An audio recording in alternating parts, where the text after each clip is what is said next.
guys, we're back with Good Crooks Missing Monkey. We're on chapter 6. Grandma goes bananas. Watch us, Razzle, Mom said. Do what we do. Mom and Dad started walking toward the mall, acting like construction workers on a break. Dad glanced back. Jillian got out, put Razzle in the stroller, and tucked a blanket around him. I put on my wig and started pushing the stroller. This is a terrible idea, Jillian said. Mom and Dad don't know how to take care of a monkey. I know, I whispered back. I always wanted a pet, but I was thinking more like a hamster. We kept walking. Luckily, the stroller ride kept Razzle quiet. You know what I've been thinking? Jillian whispered. What? She leaned toward me.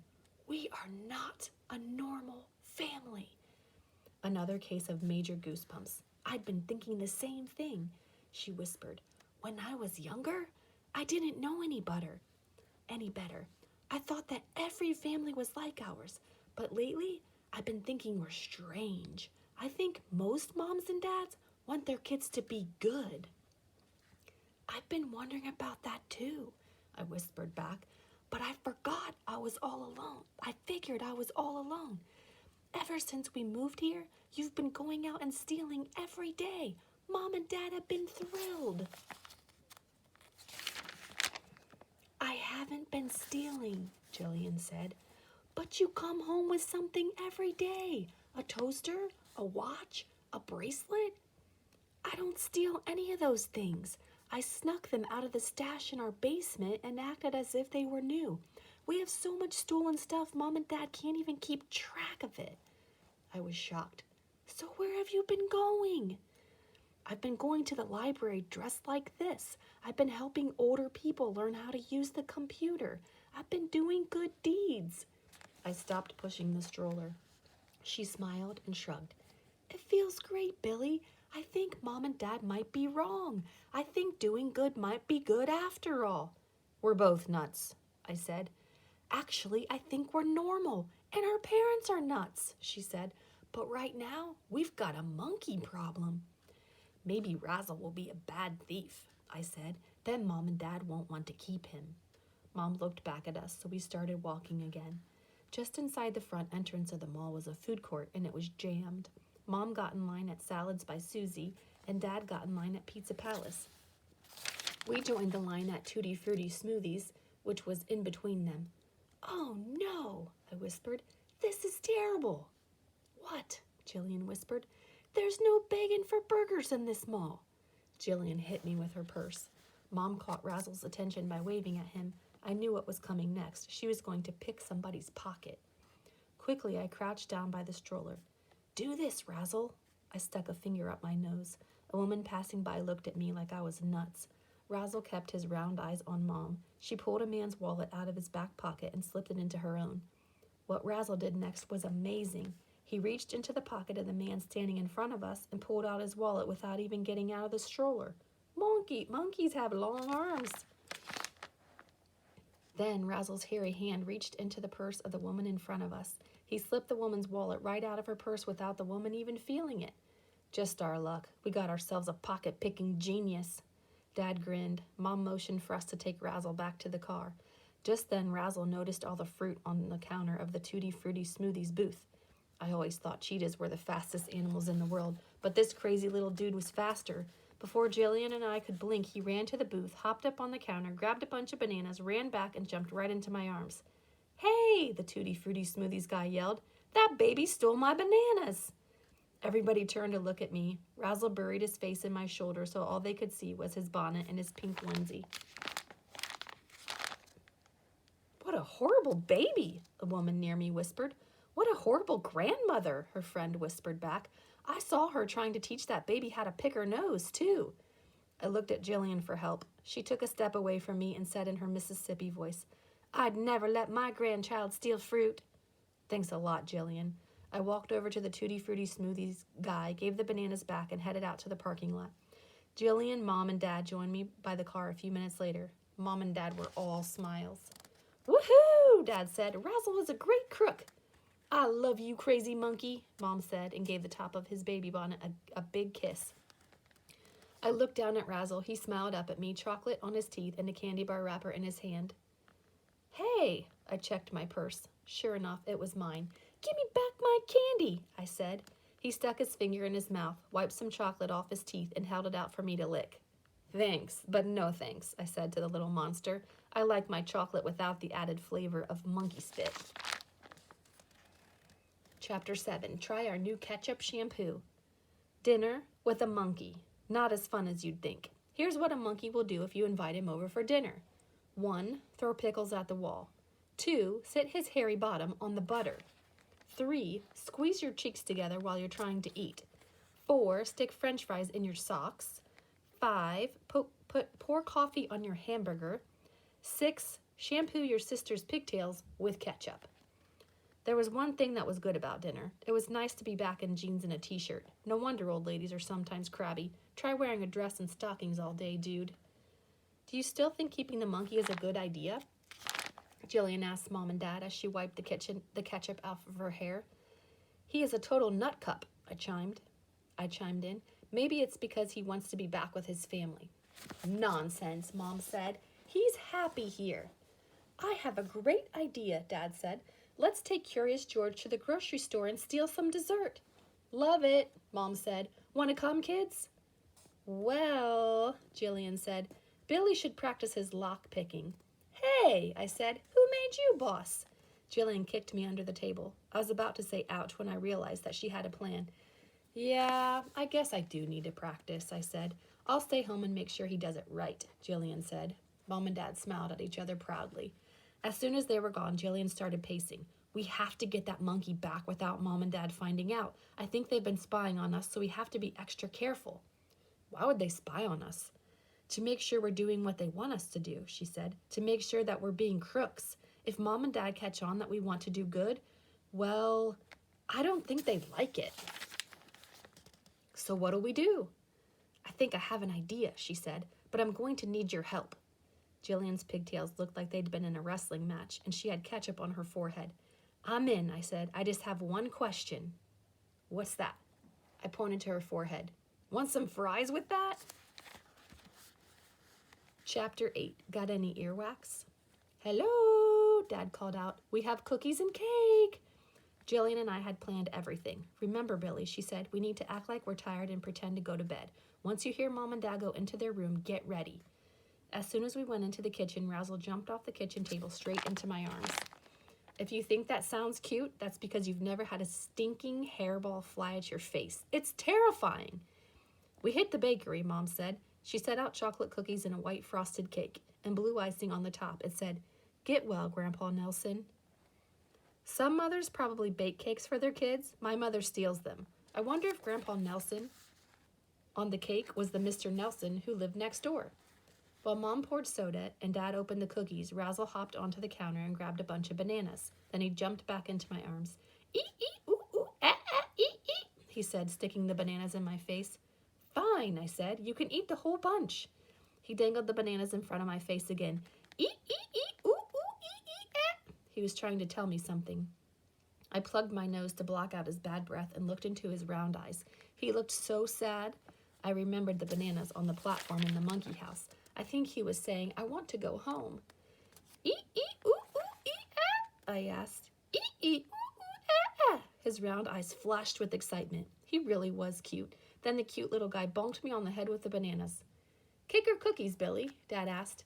It all looks yummy, I said. Jillian elbowed me and yawned. I'm too tired to eat. Aren't you? She said. Me? Too tired to eat? She elbowed me again. Oh, the plan. I'm too tired to eat, too. I yawned. Razzle yawned. Good, Razzle. Razzle looks tired too, Jillian said. Didn't you make a bed for him in your room? Yes, I did, I said. I'll take him up. Ooh, the monkey said. Good night, kids, Mom and Dad said. Good night, monkey.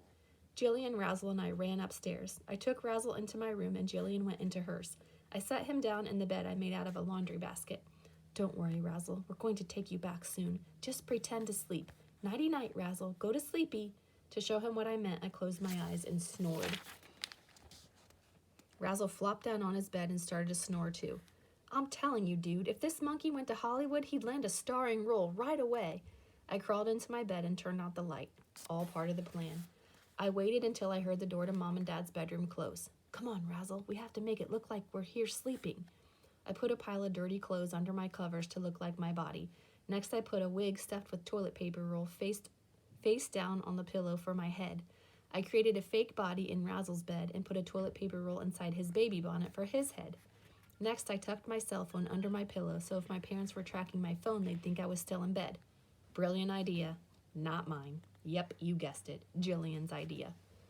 Come on, Razzle, I whispered. He hopped onto my back and stuck his fingers in my ears. I tiptoed into Jillian's room, not making a sound. At least I didn't hear myself making any sounds. Wamon wee, Jillian whispered. What's wake whist wonky woo wee woo? I can't hear you, I said. She pulled the monkey's fingers out of my ears and repeated her sentence. Come on, Billy, let's take this monkey to the zoo. Wow, I whispered. I heard that loud and clear. Thanks, Razzle.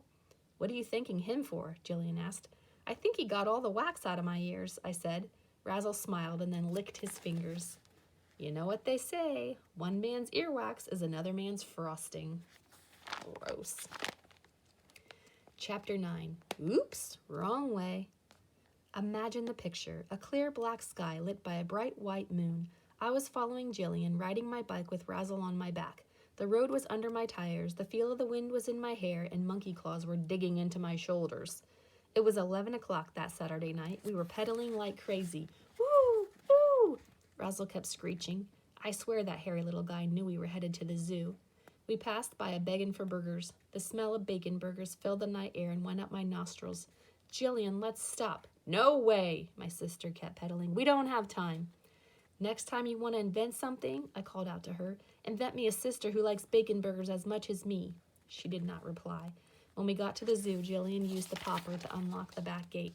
We left our bikes by a dumpster and headed toward the monkey house. The moonlight cast eerie shadows, making the trees and buildings look creepy. We tiptoed past the small mammal house, the reptile house, and a large grassy picnic area badly in need of mowing. The zoo really did need some gardening help. As we passed by a low brick wall, Razzle jumped onto my head and started screeching. To my right, a huge roar split the air. The lion's den. Razzle jumped onto Jillian's head and she and I took off running. We were out of breath by the time we got to the monkey house. Razzle was beyond excited. He leaped onto the bars of the house. In the dim light, we could see the other monkeys coming to greet him.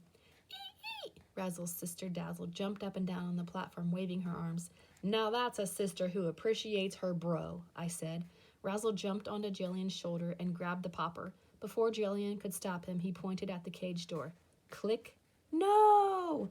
All the monkeys rushed out to welcome him. Dazzle was first, and she gave Razzle a big hug. Get back in, Jillian shouted. Razzle and Dazzle held hands and jumped up and down. I tried to chase the monkeys back in the cage while Jillian tried to get the popper out of Razzle's hand, but Razzle pushed the button again. Oh, no! Jillian screamed. The popper was pointed at the gate to the giraffe village. A beautiful, slender giraffe trotted out, followed by another and another and another. They started nibbling on the leaves of the trees. Razzle! Jillian exclaimed. Give that back right now! Razzle turned to the left and pushed the button again. Out leaped the gazelles. They took off for the meadow. Grinning, he faced the elephant yard. Yo, monkey boy, I said. Stop messing with the hardware. Now give it. I held out my hand. Razzle looked at me, his teeth flashing in the moonlight. Then he pushed the button. The heavy metal gate groaned as it opened. An elephant stomped out and stopped to go to the bathroom, right in the middle of the sidewalk. I guess elephants don't need privacy. Billy, Jillian yelled, shut the gate before...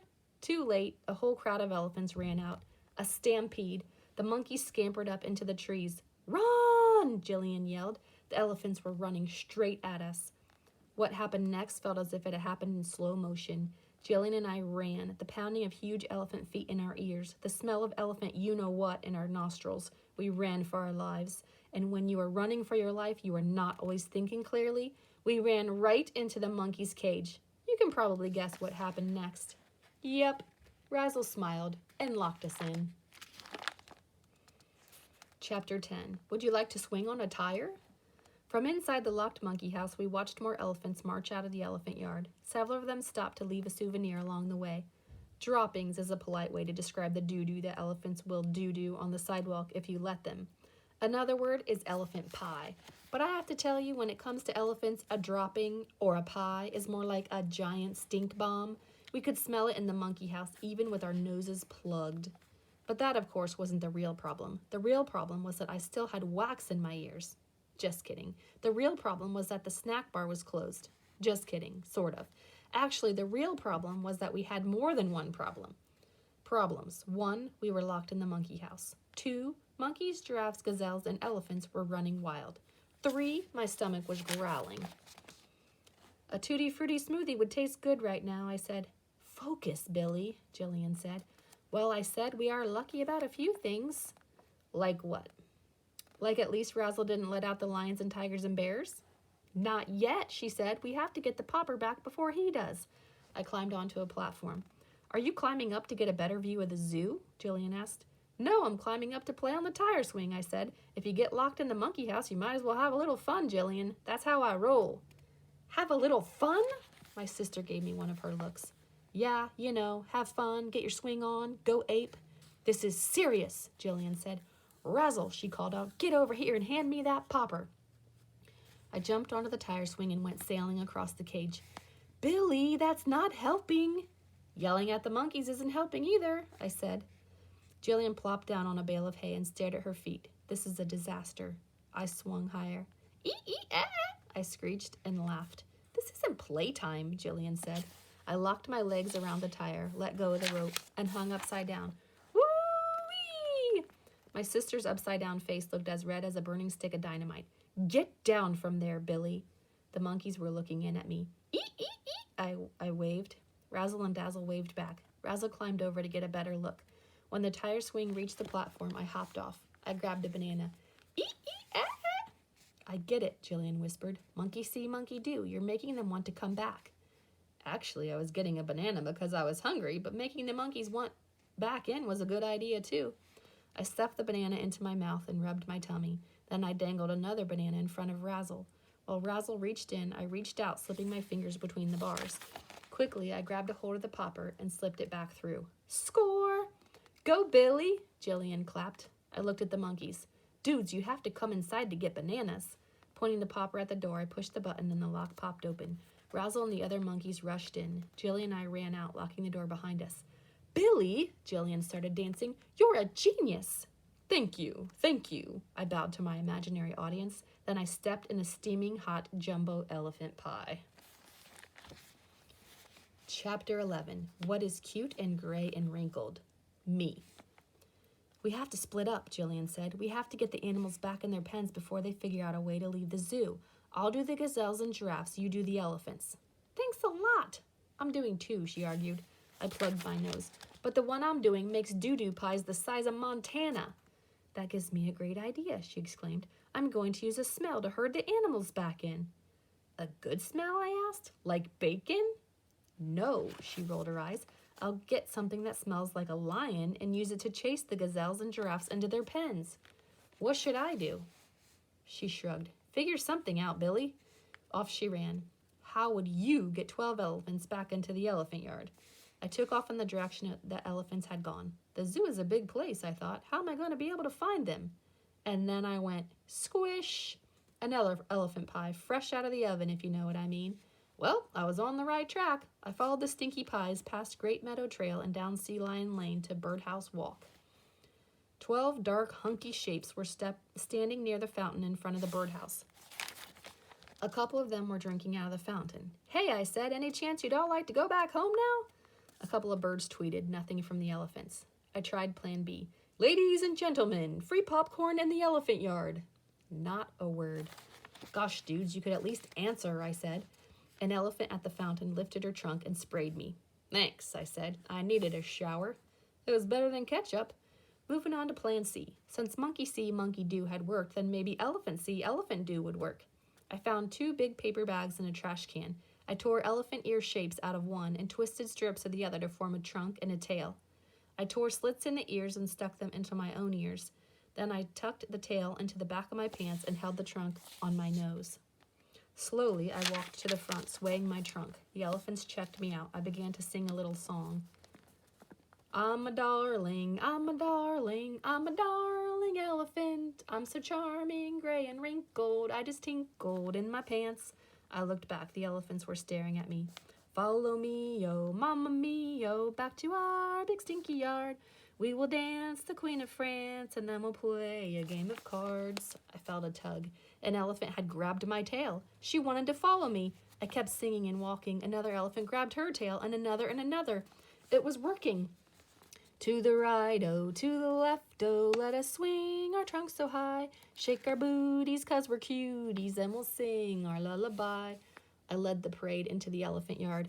Oh, my gnarly, oh, my gnarly, oh, my gnarly chunky chums. Time for Betty, rest our headies, and our great big hunky bums. All the elephants went in. They actually sat down, resting their great big hunky bums. I ran out and locked the gate. Perhaps there was a career for me in elephant herding. If so, I'd need to buy one thing, a good pair of nose plugs. I turned around to look for Jillian, and that's when I saw it. Her torn jacket was on the sidewalk in front of the gazelle pen. I ran over and picked it up. Phew! Smelled like a cat. Uh-oh, I thought. The only kind of cats in here are big ones. What if Jillian had used a lion to scare the gazelles and giraffes back into their yards, and then a lion had used her for a midnight snack? Her hair still probably smelled like ketchup, which would have attracted the lion to her even more. Jillian! I screamed. Chapter 12, Lion Meat. Let me tell you, when you're standing all alone in a dark zoo and you think a lion has eaten your twin sister, you really start to miss her. Jillian! I called out. Are you okay? No answer. When your poor sister doesn't answer, you start to picture her in your mind. You think about her skinny arms and knobby knees. You realize that she wouldn't make for a very big snack. She has big ears, but how filling can an ear be? You stop thinking about your poor sister and start thinking about the poor lion, who's probably still hungry. Then you get scared. Lion? I called, my own knobby knees shaking. If you're out there, I want you to know that I am much skinnier than my sister. No answer. A cloud slid its dark hand over the moon, and the night grew blacker. I shivered. From behind me came a low growl. Grrr. Too terrified to turn around, I took one baby step away. Please don't eat me. Grrr.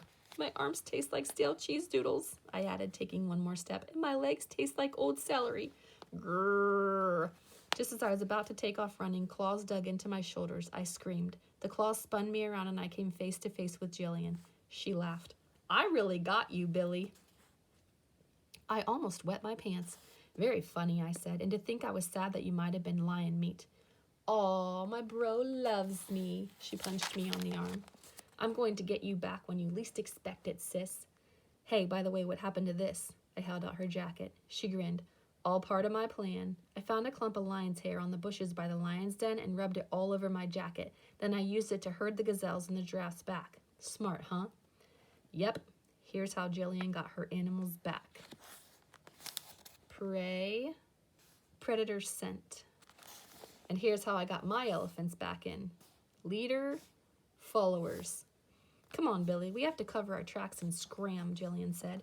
Covering our tracks meant getting rid of evidence. Usually that meant wiping fingerprints off doorknobs, but in this case it meant cleaning up giant stink bombs. We didn't want anybody to know that the elephants had been out of their pens, so we had to make the zoo look normal. We found a couple of shovels in a shed by the elephant yard and shoveled all the elephant piles into the flower beds along Great Meadow Trail and then covered that with straw. Afterward, we hosed down the sidewalk. Finally, we stopped by the monkey house to say goodbye. Razzle was stuffing his face with bananas. The clouds had split and moonlight was shining on us like a spotlight. The sidewalk was sparkling. After all we had been through, I didn't feel like an ordinary goodbye was enough. This called for a speech. I hopped up on a bench and held out my arms to the monkeys. Farewell, monkeys, one and all, and most especially to you, Razzle. I put one hand over my heart. I hereby forgive you for all the nasty things you did to me. And me, Jillian added. Yep, we forgive the fingers up our noses and the ketchups on our head. We're sure you are a very nice monkey who is upset because our parents kidnapped you. So may you live long and... Eat, eat, Razzle screeched and threw a banana peel in my face. Okay, now that was just plain rude. Jillian tugged my shirt. Come on, we have to get out of here. But, come on, Billy. She pulled me off the bench. See you later, chump, I said to Razzle. He laughed. Chapter 13, Cakewalk. Phew! Who knew monkeys were so much work? We got our bikes and rode home. We were hoping the wind would carry the smell off our clothes, but by the time we pulled into our driveway, we still stank. We snuck into the house, peeked in on Mom and Dad to make sure they were still asleep, removed the pillows and toilet paper rolls from our beds, and changed into fresh clothes. Jillian opened my window to make it look as if Razzle had escaped, and then we tiptoed down to the kitchen. We were hungry and wanted a snack before going to bed. I pulled out the cake. Get well, Grandpa Nelson. Yum. Nobody had sliced into it yet. I got a knife. I just couldn't do it. I kept thinking about old Mr. Nelson next door and how he might be sick. Let's make a delivery, I said, and she nodded. We ran out and put the cake on a little table on his front porch. We were about to leave when Jillian noticed weeds growing in his flower bed. She looked at me with a smile. Yank, yoink, yank. Take that. 2 good deeds in one from Billy and Jillian Crook. Yep, that's how we roll. When we got home, we found peanut butter and spread it on what else? Bananas. Even though he was a pain, I'm going to miss Razzle, Jillian said. To cheer her up, I hopped on my chair and started making monkey faces. She laughed so hard she knocked over the jar of peanut butter. We heard a sound upstairs. They're up, Jillian whispered. Act normal. How? I whispered back. I don't know what to say. Just eat. She shoved a banana in my face. In the middle of a bite, Mom and Dad walked in. What are you two doing here? Mom asked. We heard noises. We were hungry, Jillian said. Where's Razzle? Dad said, looking around. He isn't down here? I mumbled, still with a mouthful. We checked your room. You left your window open, Billy. My mom looked at me like I had monkey brains. He must have escaped. I swallowed. Really? Actually, that hairy dude was a pain, Dad said. Tomorrow I think we should come up with a new crime to commit. Come on, Tanya, let's go back to sleep. They headed down the hall. Phew! Jillian leaned in and whispered, Good job. Thanks, I whispered back. Just do one more thing, she said. What? Give yourself a shampoo, she said. You still smell like a zoo. Chapter 14, Happily Elephant After. Grrr! I woke up the next morning to a terrifying sound. Grrr! I clutched my blanket tighter. Oh no, had my parents stolen a lion? Or was Jillian playing another trick on me by acting like a lion? I looked around. The sun was streaming through my window. No lion, no Jillian. Grrr! I looked down. It was my stomach rumbling. Time for breakfast. As I passed Jillian's room, I peeked in. She was still sleeping, very unusual. But then again, herding wild animals and cleaning up after them is pretty unusual too. I went downstairs and opened the fridge. A jar of hot fudge sauce, a 6-pack of soda, ketchup, a plate of cold French fries. None of it sounded good. I had a craving for bacon, scrambled eggs, and toast. Maybe a glass of orange juice and a slice of melon to go with it. A normal breakfast? What was next? I found some bread in the freezer and made toast. While I was eating, I opened up the laptop that was on the table and searched the headlines for the top news videos. New president paints White House green. Kittens found on Mars. 3rd grader wins $1 million lottery. Why isn't the news ever interesting, I thought. And then I saw it. Monkey returned to zoo. I clicked on the video. A reporter was standing in front of the elephant yard. I'm Saya Lot, and I'm here at the zoo with a news update. A happy ending for Razzle the monkey. Last night, the zoo seems to have been visited by some mysterious do-gooders. I got Jillian. You have to see this, I said. We tiptoed back to the kitchen and watched the video. Not only did the mysterious do-gooders return Razzle, but they also mowed the grass, trimmed the trees, and fertilized the garden with elephant droppings. The zoo looks great. Here to tell you more about it is zoo director Sally Mander.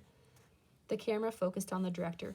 We're delighted! Razzle is back and doing fine, and the zoo is looking better than ever. It's as if a herd of volunteers came through the zoo overnight. Wow, Jillian said. The gazelles must have eaten the grass, and the giraffes must have trimmed the trees when they were out of their pens. Yeah, I said, and when we shoveled all the elephant droppings into the bushes, I had no idea we were fertilizing the garden. We turned back to the news clip. Sally Mander was showing off the rose bushes. What a great idea to use elephant droppings as garden fertilizer. We can raise money for the zoo by selling it. A truckload of elephant droppings for only $25. We'll never run out of it. You heard it, folks, Say-a-Lot said. Support the zoo by buying elephant droppings for your garden. Any last words, Miss Mander? The zoo director took the microphone and looked directly into the camera. We want to say 2 words to whoever came here last night. Thank you. And to all of you out there listening, just remember, you will always succeed if you do a good deed. Jillian and I started dancing around the kitchen. I feel great, Jillian said. Me too, I said. Jillian smiled. I have a feeling this is just the beginning. I bet we can do more good deeds. More good deeds, more adventures, more bacon along the way. That's how I roll. Secret extras. Secret fact. Many zoos do sell elephant droppings to gardeners. Louisville, Kentucky raised money for its zoo by the sale of Zoo Poopy Doo, which is hay, straw, and wood shavings mixed with elephant droppings. Now that's clever recycling. Do not, we repeat, do not try this at home. We're sure your elephant prefers using the toilet. Just kidding.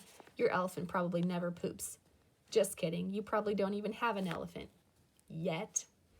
Secret riddle. What do you call a monkey and an elephant in the North Pole? Very lost. Secret game. The elephant parade. This is straight up fun and you will not need any elephant poop to play this game. All you need are 2 old paper bags. With the help of a grown-up, cut 2 long strips out of one paper bag. Twist one strip to form a tail. Tuck this tail in the back of your underpants. You better be wearing some. Step 4, twist the other strip of the paper bag into a trunk. Set this aside. With the grown-up's help, cut big elephant ears out of the other paper bag. Tear slits in the paper ears.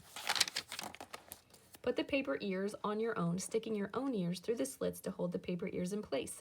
Pick up the trunk and hold it on your nose. Walk around in a single file line, swinging your trunk and singing the song on page 121. Make sure to do this in front of grown-ups. If they say, "Why are you acting like nuts?" say, "We're not nuts, we're elephants. Thank you very much." Here's the elephant parade song that I sang very beautifully in the middle of the book. Just kidding, now you know I'm not a music teacher. But there's the words to the song if you want to sing it. I hope you liked the book. Good Crooks, Missing Monkey.